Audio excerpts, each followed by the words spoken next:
Good morning, students. First of all, we will take pledge. I, Rajandeep Kaur, commit to be vigilant and bear in mind at all times the risk to myself and my colleagues from COVID-19.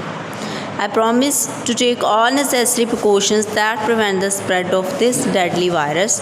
I promise to follow and encourage others to follow the key COVID appropriate behaviors, to always wear a mask or face cover, especially when in public places, to maintain a minimum distance of 6 feet from others, to wash my hands frequently and thoroughly with soap and water. Together, we will win this fight against COVID-19. प्रिय विद्यार्थियों, आज हम साहित्य सागर book में जो 5वां आपका अध्याय है, जैनेंद्र कुमार जी द्वारा लिखित जो ये अध्याय अपना अपना भाग्य है, रीड करेंगे। सबसे पहले लेखक परिचय पढ़ेंगे। श्री जैनेंद्र कुमार का जन्म अलीगढ़ जिले में कोडियागंज नामक कस्बे में सन 1905 में हुआ।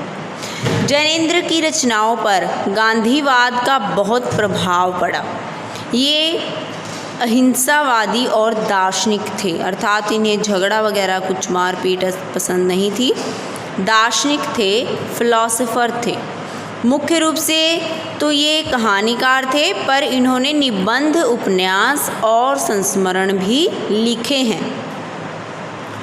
सुनीता, सुखदा, मुक्तिबोध इनके प्रसिद्ध उपन्यास, साहित्यिकाश्रय और प्रिय मंथन, प्रसिद्ध निबंध संग्रह तथा फांसी, जय संधि, वातायन, नीलम देश की राजकन्या, एक रात, दो चिड़ियाँ, पाजेब इनके प्रसिद्ध कहानी संग्रह हैं। इनकी कहानियों में कहानी कला को नया आयाम मिला है, जिसमें वर्णन और विवरण की अपेक्षा चिंतन और विश्लेषण की प्रधानता है। Let us start this story. अपना अपना भाग्य। बहुत कुछ निरुद्देश्य घूम चुकने पर हम सड़क के किनारे बेंच पर बैठ गए। देखिए, लेखक है, वे अपनी लाइफ में एक एक्सपीरियंस हुआ था उनके साथ, वो इस चैप्टर में मेंशन करेंगे। ठीक है, अब वो बाहर कहीं घूमने गए हैं अपने मित्र के साथ। सबसे पहले इन्होंने बोला है कि बहुत कुछ निरुद्देश्य मतलब कोई मोटिव नहीं था, कोई लक्ष्य नहीं था, ऐसे ही हम मज़े के लिए घूम रहे थे। कुछ देर घूम चुकने के बाद सड़क के किनारे वो बेंच पर बैठ गए। कौन? लेखक और उनके मित्र। नैनीताल की संध्या धीरे धीरे उतर रही थी, अर्थात नैनीताल उस जगह का नाम है जहाँ वो घूमने गए थे। वहाँ शाम हो चुकी थी और वो धीरे धीरे रात की ओर बढ़ रही थी। रुई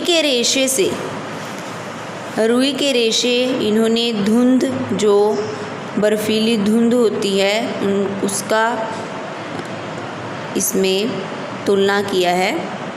भाप से बादल, भाप रूप बादल भी आपने देखे होंगे कि पहाड़ों में बादल बड़े निकटतम रूप से हम देख सकते हैं। हमारे सिरों को छू छू कर बेरोक घूम रहे थे। वहाँ पर बहुत ज़्यादा ठंड थी, जहाँ बादल रुई के रेशे के जैसे हम उनके सिर पर ही घूम रहे थे। हल्के प्रकाश और अंधियारी से रंग कर कभी वे नीले दिखते। अब बादल हैं, थोड़ा थोड़ा प्रकाश है क्योंकि शाम का टाइम है ना, और थोड़ी थोड़ी अंधियारी है। नीले दिख रहे हैं, कभी सफ़ेद तो कभी अरुण रेड कलर, फिर ज़रा अरुण पर पड़ जाते, जैसे हमारे साथ खेलना चाह रहे हों। मतलब वो रंग बदल रहे थे मौसम के बदलाव के कारण। 5, 10, 15 मिनट हो गए, मतलब 5 मिनट बीत गए, 10 बीत गए, 15 बीत गए। मित्र के उठने का कोई इरादा न मालूम हुआ। मतलब मित्र उसका उठ ही नहीं रहा था, वहीं पर बैठा रहा। मैंने झुंझलाकर कहा, चलिए भी। मित्र ने बोला, अरे ज़रा बैठो। फिर हाथ पकड़कर ज़रा बैठने के लिए जब ज़ोर से बैठा लिया गया तो और चारा न रहा। वह मित्र है उसकी, उसने मान ली है ना, वो वापस वहीं पर बैठ गया। सनक से छुटकारा पाना आसान न था, अर्थात वो बहुत बोर फील कर रहा था वहाँ पर लेखक। थोड़ा उसे अजीब सा फील हो रहा था। पागलपन से छुटकारा, सनक होता है पागलपन, एक धुन थी उनके सिर में। लेखक थे वैसे भी, वो ऐसे ही बेवजह वहाँ बैठे थे, उसे अच्छा नहीं लग रहा था। छुटकारा पाना आसान नहीं था, ज़रा बैठना भी ज़रा न था, अर्थात ज़रा बैठा ऐसे बोला ना उन्होंने, ज़रा बैठो, अर्थात ज़रा होता है बिल्कुल थोड़े समय बैठते हैं, लेकिन ज़रा न था वो, अर्थात थोड़े समय नहीं, उन्हें बहुत लंबे समय तक वहीं बैठना पड़ा। चुपचाप बैठे, तंग हो रहा था, कुड़ रहा था कि मित्र अचानक बोले, देखो वह क्या है। मैंने देखा कि कोहरे की सफ़ेदी में, कोहरा मतलब धुंध, फॉग की सफ़ेदी में कुछ ही हाथ दूर से, मतलब थोड़ी ही दूरी पर, एक काली सी मूर्ति हमारी तरफ आ रही है, अर्थात एक, क्योंकि अंधेरा है अब सारे मनुष्य ब्लैकिश ही दिखते हैं, वो एक बंदा उनकी तरफ आ रहा था। मैंने कहा, होगा कोई, कि तुम इसमें क्यों इंटरेस्ट ले रहे हो, होगा कोई। 3 गज की दूरी से दिख पड़ा, मतलब फिर उन्हें क्लियर दिखा कि कौन है। एक लड़का, सिर पर बड़े बड़े बाल, खुजलाता चला आ रहा था, नंगे पैर, नंगे सिर, एक मैली सी कमीज़ लटकाए हैं, अर्थात वो भी अच्छी, मतलब प्रॉपरली बनी हुई नहीं थी, घिसी हुई थी, फटी हुई थी। नंगे पैर, नंगे सिर, इतनी ज़्यादा ठंड में उसके पैर और सिरों पर भी कोई कवर नहीं था। पैर उसके न जाने कहाँ पड़ रहे थे, वह न जाने कहाँ जा रहा था, कहाँ जाना चाहता था, न दायां था न बायां था, अर्थात उसका कोई घर बार नहीं था। वो ऐसे ही बेघर हुआ बेचारा इधर उधर भटक रहा था। पास की चुंगी की लालटेन के छोटे से प्रकाश वृत्त में देखा, कोई 10-12 बरस का लड़का होगा। पास की चुंगी होता है बेटा, एक चौकी होती है, कर वसूल करने के लिए बनाई गई चौकी, ठीक है। वहाँ पर एक लालटेन लटकी हुई थी, अर्थात लाइट ही थी वो, और उसमें जो बल्ब था, प्रकाश वृत्त उन्होंने बोल दिया, क्योंकि अब ठंड है। वैसे भी उस बल्ब को बिल्कुल अगर हम गर्मी में देखेंगे तो लाइट दिखेगी, हमें बल्ब का रूप नहीं दिखता, लेकिन क्योंकि वहाँ पर उस समय बहुत ठंड थी, इसीलिए फॉगी मौसम था, जो बल्ब था वो एक वृत्त, सर्कल की तरह दिखाई दे रहा था, लाइट का वो बल्ब था। मैं देखा कोई 10-12 वर्ष का लड़का होगा, गोरे रंग का है और मैल से काला पड़ गया है। आंखें अच्छी हैं, बड़ी हैं, पर सूनी हैं, अर्थात उसमें कोई खुशी या गमी का भाव नहीं है, नो इमोशन, उनकी आंखें सूनी थी।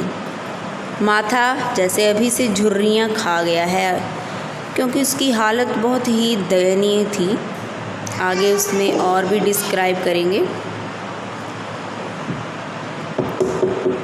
वह हमें ना देख पाया, वह जैसे कुछ भी ना देख रहा था, मतलब उसका ध्यान हमारे तरफ नहीं था, लेखक और उसके मित्र की तरफ नहीं था। न नीचे की धरती, न ऊपर चारों ओर फैला हुआ कोहरा, न सामने का तालाब, न एकाकी दुनिया। वह बस अपने निकट वर्तमान को देख रहा था कि मेरे साथ क्या हो रहा है, क्या मैं हूँ, ये सब बेचारा बच्चा सोच रहा था। मित्र ने आवाज़ दी, मतलब उसने उसे बुलाया। उसने अपनी सूनी आंखें फाड़ दी, मतलब उसने गौर किया कि मुझे ही आवाज़ दे रहे हैं। दुनिया सो गई, तू ही क्यों घूम रहा है, उसके मित्र ने बोला। बालक मूक, मतलब चुप, फिर भी बोलता हुआ सा चेहरा लेकर खड़ा रहा, मतलब तो उसका फेस कुछ बोल रहा था। फिर मित्र ने बोला यहाँ कहाँ सोएगा? बच्चे ने कहा यहीं कहीं। मित्र ने कहा लेखक कल कहाँ सोया था? बच्चे ने कहा दुकान पर। लेखक के मित्र ने कहा आज वहाँ क्यों नहीं?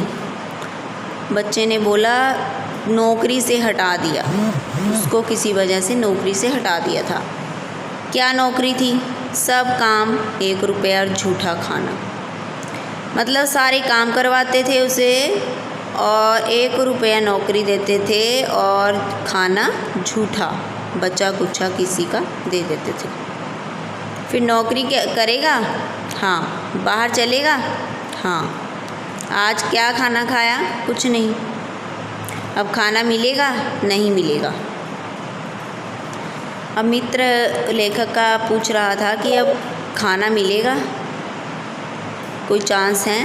वो बोलते नहीं मिलेगा, यूँ ही सो जाएगा। वो कहते आज हम ये स्टोरी यहीं तक पढ़ेंगे, ठीक है। लेखक के मित्र और बच्चे के सवाल जवाब यहाँ तक जो इन्होंने किए हैं, आपसी संवाद किया है। नेक्स्ट स्टोरी हम नेक्स्ट AV में कवर करेंगे। Hope you have understood. Take care. Bye bye बेटा।